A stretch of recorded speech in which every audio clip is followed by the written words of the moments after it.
Frederick Green. Yay. So we are finishing up our exploration this month of the power of renunciation. And as always, I like to review a little bit before we begin, and that is that we began the idea of renunciation with the Day of the Dead and the releasing and the letting go of the physical body. We followed it up by looking at the different ways that we must release on a daily basis, because otherwise things can get stuck to us and it's hard to move on. So whether it's releasing our possessions or just releasing sticky energy through meditating and singing and writing and exercising. I mean, we came up with so many different ways of releasing. Crying and grieving are another way that we release. Last week, we took it a step further, a step deeper, and talked about the idea of forgiveness being a process of renunciation and letting go. And I'm going to kind of keep with that theme just a little bit today as we finish up renunciation. And then next month, we move into the power of zeal, the power of joy, Christmas. And Christina Lee will be here, Reverend Christina Lee will be here next week to kick that off. So what happens when we clear the way, when we let go and we release, is that we create space for the vibrational level to be uplifted. So we're familiar with the words, with the phrases of, you have good vibes, or you have bad vibes, or you have weird vibes, right? And when we look at it, that everything is of a certain vibrational level. And the truth is, if you want to see, or you're curious about what your vibrational level is, the best way to find out is to look at your friends, look where you hang out, and see what that vibrational level is, and you'll get a pretty good picture of that, won't you? I've shared before that I used to be a wedding coordinator at Unity Village, and one of the things that I would notice is that whatever the wedding party, whatever their characteristic or personality was at the wedding rehearsal, it would be multiplied by the number of guests they had the next day. So if a couple was kind and gracious, the next day, that kindness and graciousness would fill the room.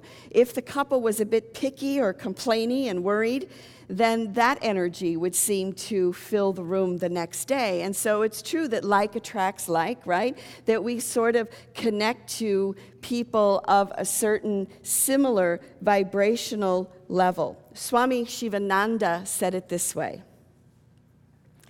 the whole universe is full of molecular vibrations. Any word or mantra uttered silently or forcibly produces molecular waves, and these waves spread throughout the universe. Every thought, every word, and every physical action produces a vibration in the atmosphere which affects every object. Any evil thought, word, or action immediately creates a bad vibration in the atmosphere and does harm. Conversely, any good thought, word, or action immediately produces a good vibration and does good to many. We all know this, right? Yes. And I think that Thanksgiving is an opportunity to raise the vibrational level for ourselves and for the planet and for everyone who touches in. I think these holidays, whether they were intentionally planned or not, give us an opportunity to collectively join in a certain ritual and a certain energy level. And so as we enter into Thanksgiving, we are celebrating and grateful for the harvest, and we're appreciative and grateful. Bob Proctor said, let's start with what we can be thankful for and get into our mind that vibration, and then watch the good that starts to come. Again, it's kind of a basic spiritual principle that what we appreciate increases, that what we are grateful for increases. So as we move into this Thanksgiving season, If you haven't done so already, I invite you to open your heart and to count your blessings, to look around at your life and be grateful for all the wonderful things that are manifesting for you right now. And you don't have to speak them aloud, but just silently, I'd like you to just turn within for a minute and just pick 3 things right now that you're grateful for.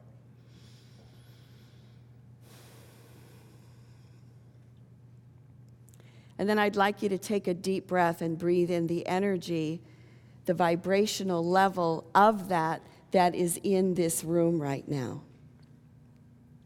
So when we focus on what is good, life opens to more good. So this raises for me the question, which is, what would the world look like? What would you look like? What would life look like if we were practicing a pure vibrational level?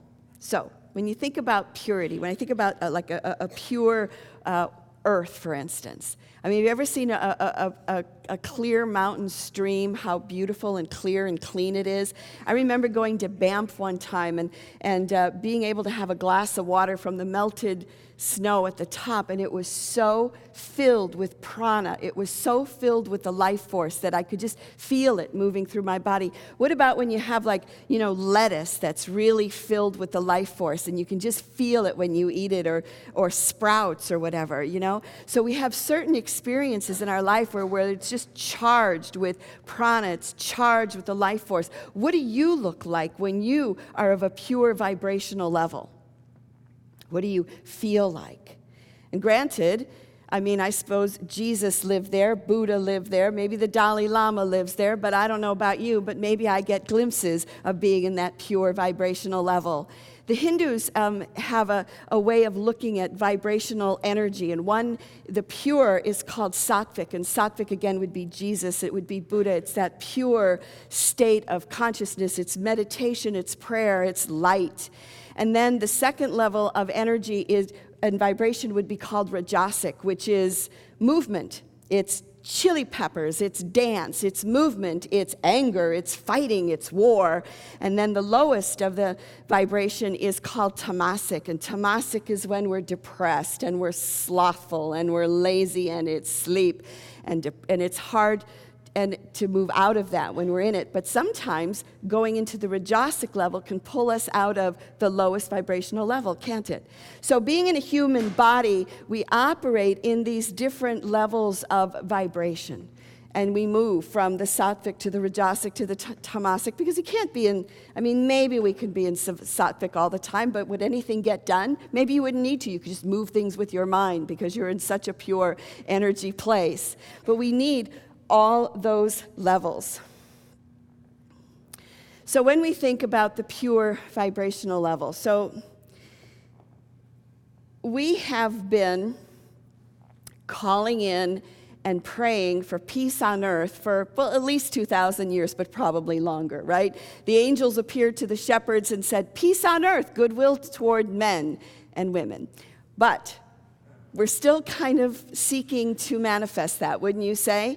And I think that we are living in very interesting times right now, because we have been yearning for the good vibrations of harmony, of peace, and love to be made manifest in the world. And yet, in a sense, we're kind of at war, aren't we? There's these experiences that are happening around us, and it's almost as if the pain and the suffering and the conflict of the Middle East is no longer contained there. It is now all around the globe. And guess what? It becomes an opportunity then for us to raise the vibrational level of that experience. And so we've been praying, we've been meditating, we've been calling it in. So I have a question for you, and that is, I know that many of us here have been on the spiritual path for a very long time. And would you say that you have raised the vibrational level of your life? Let me see a show of hands if you have. That pretty much your life is in harmony, it's peaceful, things are working really well. Not to say that we don't have problems, that we don't have illness, that things don't pop up for us, but basically, been handling and raising that level. So What I'm suggesting is that if you've got that, then you're called to do a higher work. And you're called to do a higher work on behalf of the planet. And I also would like you to consider this question, and that is, could it be that we may have to travel through the darkness both in our own personality and in our own personal lives and globally to get to peace, harmony, and light? You know, we pray for peace on earth, and not to say that there's not grace, there's not God, there's not love, there is. But when you think about your own life and how you have grown, maybe there's times where it's just sort of popped in and you've gotten that moment of grace and it's there. But how many times have you had to do the work where you have had to really release and let go and do forgiveness work in order to come to the other side and transform that energy for something good? And I think that what's happening when we look globally, it's like we separate ourselves from that in some ways, rather than embracing it and going, okay, how can I transform this energy? So the power of renunciation, which takes the form of letting go, including forgiveness, is, I think, a key to experiencing good vibrations and lifting that energy. Denial, letting go, must be employed before we can affirm the good. That's a basic unity principle. You must let go and release before you can affirm the good. So if you're looking for the perfect relationship, you need to let go of anything inside of you that says, I'm not worthy of a good relationship. If you're looking for prosperity, you must let go of the idea that you're not worthy of prosperity. So we have to let go before we can call in the good, because if we call in the good before releasing, it may manifest, it may be fine, but is it really rooted? So Unity used to say that to do an affirmation, to call in the good without releasing and letting go, is an asphalt of affirmation. In other words, there's a pothole in the street, and instead of going at the pothole and scrubbing it out and filling it up and cleaning it, and then putting the asphalt on, we just put what would happen if you just put the asphalt over the hole? It would look pretty good for a while, wouldn't it? And then it would just pop right through again. And so it is in our lives. If we just simply put the positive on top of what's going on, it looks good for a while, and then it may just pop through again. So the process of renunciation, of denial, of forgiveness is extremely important in letting go. Wayne Dyer, the author, the spiritual teacher who made his transition last year, he shares this wonderful story about forgiving his father. How many of you know this story? I heard it and heard it again recently. So when he was in his mid-30s, his life was pretty much a mess. I mean, he was working, he was teaching, and he had a therapy practice. But his father had abandoned him on the day he was born. I mean, really. His mother couldn't afford to keep him and his brothers. He ends up in an orphanage. And he overcame a lot. I mean, he had a really decent life. But he was angry all the time. He hated his father with a passion. And every time, he never met the guy. He didn't even know what happened to him. And he heard through the grapevine that his father had died. And here he is in his mid-30s. He said he would have nightmares almost every night about fighting with his dad. And he had emotional problems and relationship problems. And it was just like yuck, yuck, yuck, over and over again. And he had a job, a workshop or something, where he had to go to Mississippi. And he found out that his father was buried in Biloxi, Mississippi. And he thought, okay, I'm going to go and find my father's grave. So he said he rents a car, and he finds in the car there's a little business card in there. And the business card is for the Candlelight Inn. And the Candlelight Inn, the little card has all these arrows pointing to it. The Candlelight Inn. And he's like, okay, and it's in Biloxi, which is where he's driving. And he's like, all right, so he puts it in his pocket. drives to Biloxi. This is 1974, before cell phones. He gets to the gas station and a phone book. He looks up 3 cemeteries, calls 2, busy signal. 3rd, somebody answers. He said, I'm looking for the grave of my father. His first name is Melvin, and his last name is Dyer. So the guy says, all right, I'll look. 10 minutes goes by, and he's ready to hang up, and the guy comes back. He goes, yep, your dad is here. His grave is here. Come on down. He said, well, where is it? I'm new in town. And he said, well, actually, it's not a real cemetery. It's kind of where we bury indigent people, and it's on the grounds of the Candlelight Inn. He says, do you know where it is? And he said, well, yes, I'm actually 3 blocks away from the Candlelight Inn. And he goes to his father's grave with the intention of peeing on his grave, to be honest, and just really like letting loose with what he thinks of his father and how his father has ruined his life. And he said he stands on this grave for 2 hours, and he's just ranting and raving and yelling, and then all of a sudden it starts, well, what was your life like? What were you? Who were you? And he said all of a sudden, the more he talked, the longer he was there, the more peace started to settle on him. And he felt like, okay, I've reached a sense of peace. And he walks away. And as he walks away, it's almost like he hears a voice that says, go back. And he walks back to the cemetery. He walks back to the grave. And he says,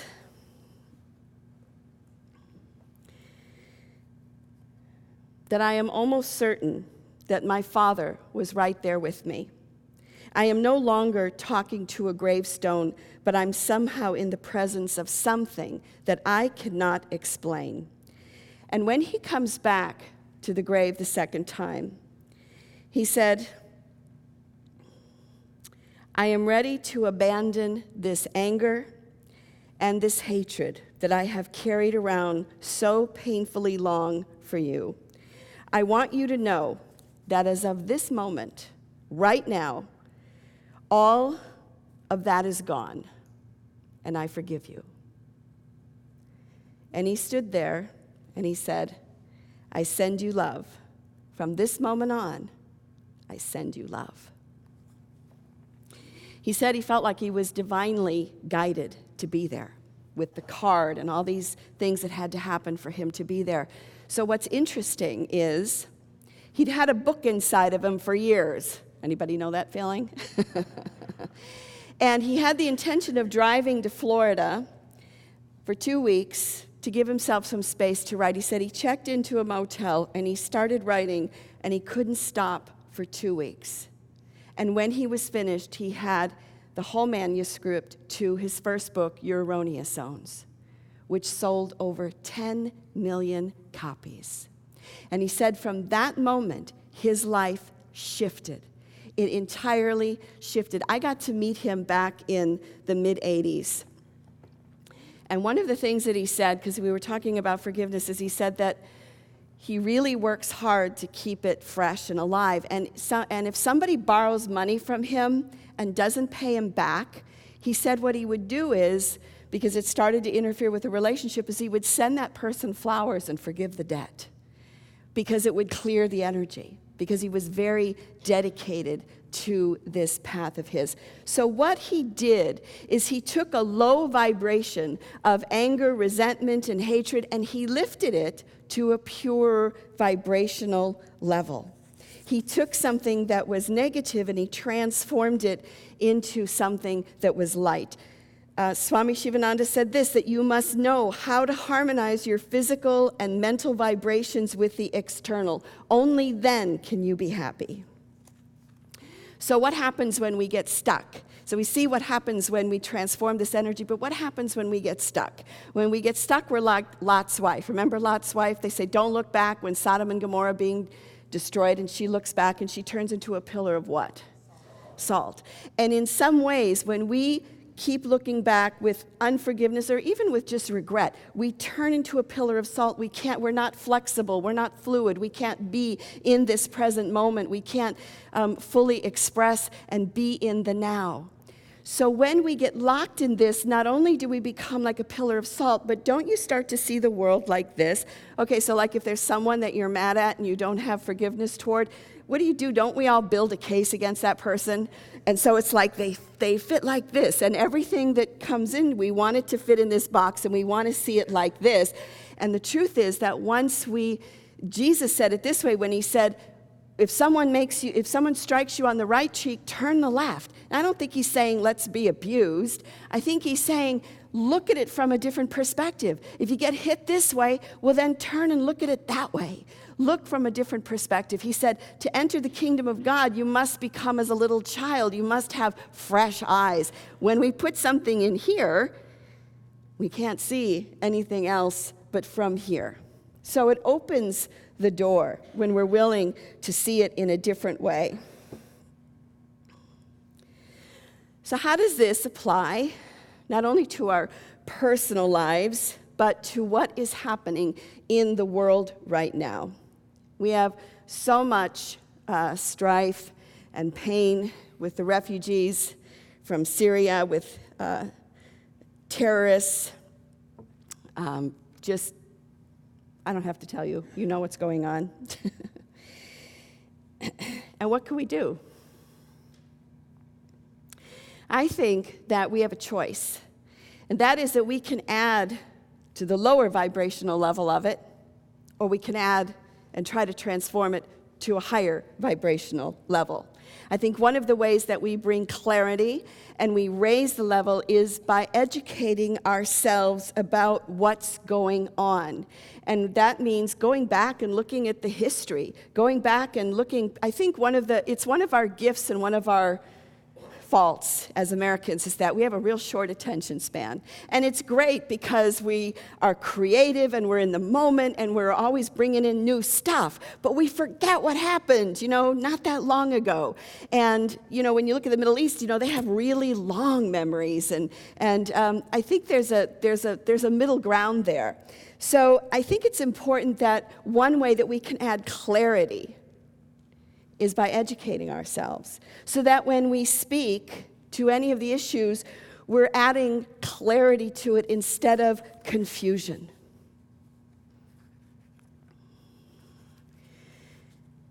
So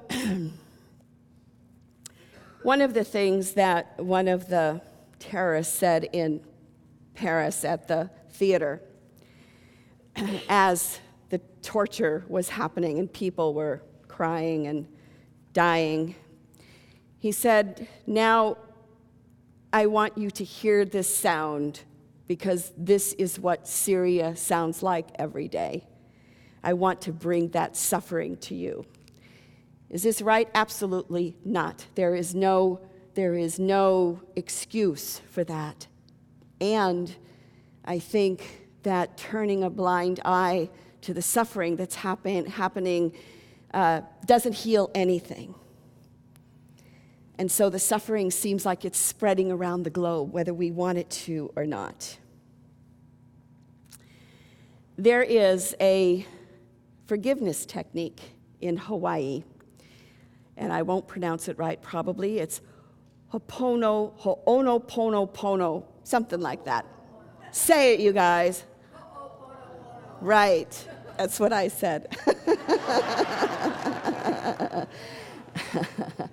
And last week I'm teaching a class after service, we practiced this. And we got to choose whether we were going to do a light forgiveness, someone we may have a light deal to go, or something heavier.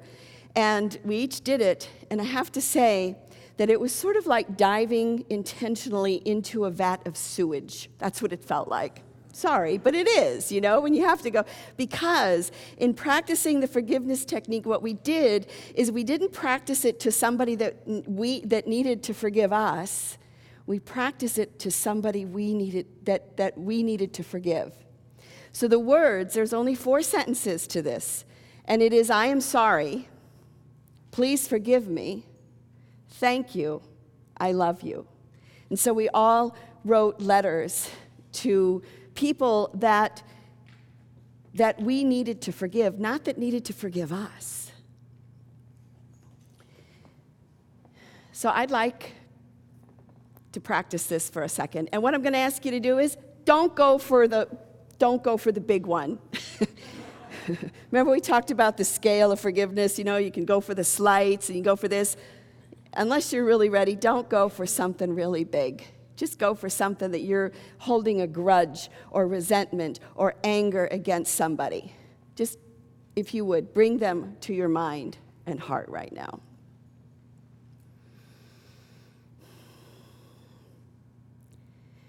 And see that person's face in front of you. And say out loud, I am sorry. Please forgive me.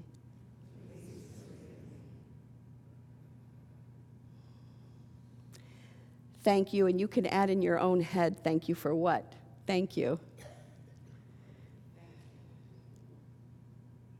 And I love you.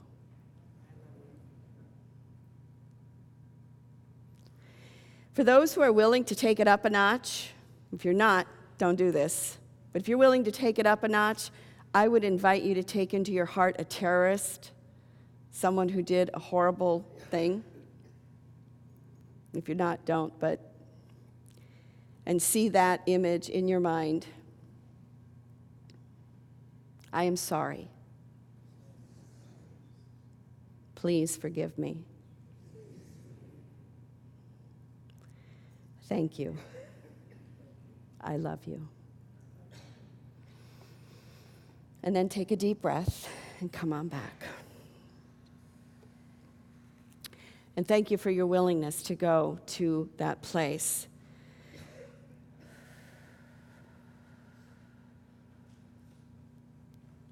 And know that some deep work is happening here.